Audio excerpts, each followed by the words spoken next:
কি একটা অবস্থা, নিচে মানুষ ধ্বংসযজ্ঞ দেখতেছে নিচে।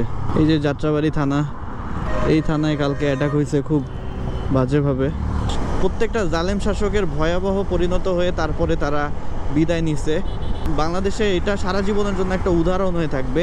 নেক্সট যেই গভর্নমেন্টগুলো আসবে সেই গভর্নমেন্টগুলো কখনো সাহস পাবে না স্বৈরতন্ত্র কায়েম করার। আলহামদুলিল্লাহ, অনেক ত্যাগের পর, অনেক রক্ত ঝরানোর পর আমরা আমাদের স্বাধীনতাকে ফিরে পাইছি। এখন আমাদের সবার দায়িত্ব আমাদের এই স্বাধীনতাকে রক্ষা করা। গতকালকে অনেক নিউজ দেখলাম, অনেকের রাষ্ট্রীয় বিভিন্ন সম্পদ এবং রাষ্ট্রীয় বিভিন্ন ভবনে এবং মানুষের বাড়ি ঘর একদম আগুন টাগুন দিয়ে একাকার অবস্থা হয়েছে। তো এইগুলা থেকে আসলে আমাদের একটু বিরত থাকা উচিত, কারণ এইগুলা করলে তো ওদের সাথে আমাদের আর কোনো পার্থক্য থাকলো না। এনিওয়েজ, রোডঘাট মনে হচ্ছে যে ফাঁকা ফাঁকা। কালকে এই রোডের মধ্যে মানুষ দিয়ে জায়গা দেওয়া যাচ্ছিল না, আর এখন রোডের মধ্যে তেমন মানুষ নাই।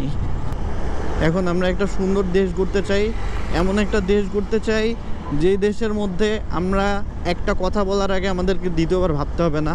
আমাদের ফ্রিডম অফ স্পিচটা যাতে থাকে।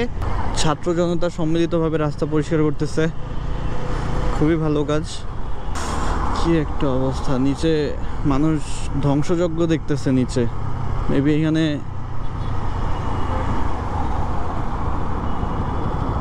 এই যে যাত্রাবাড়ি থানা, এই থানায় কালকে অ্যাটাক হয়েছে খুব বাজেভাবে। অ্যান্ড এই থানার উপর থেকে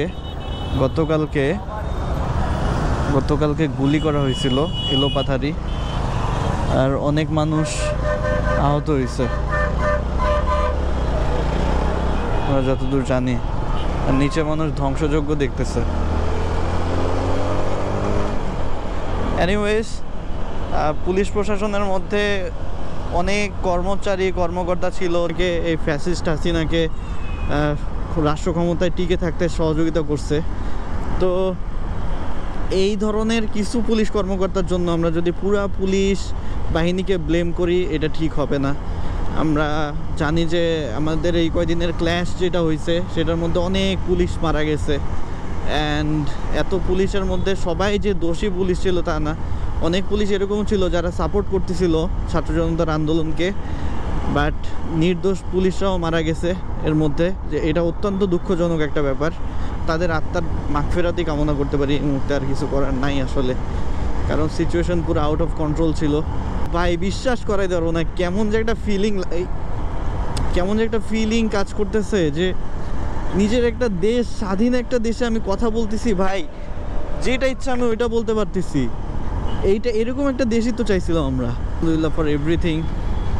একটা কথা কি, আল্লাহর মায়ের দুনিয়ার বাইরে, আল্লাহ তাআলা কোনো জালেম শাসককে চিরতরে টিকে থাকতে দেন নাই এই দুনিয়ার মাটিতে। প্রত্যেকটা জালেম শাসকের ভয়াবহ পরিণত হয়ে তারপরে তারা বিদায় নিছে। বাংলাদেশে এটা সারা জীবনের জন্য একটা উদাহরণ হয়ে থাকবে।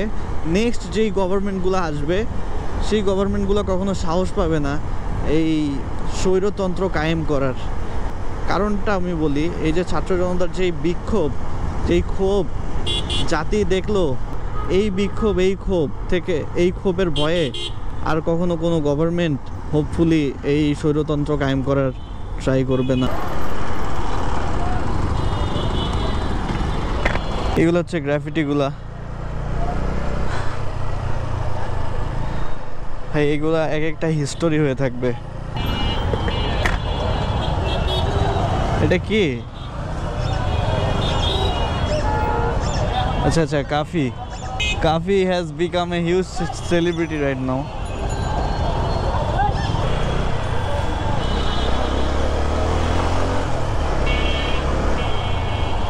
ওভারঅল এই আন্দোলনের মধ্যে সেনাবাহিনী যে রোলটা প্লে করছে এটা একদম প্রশংসনীয়।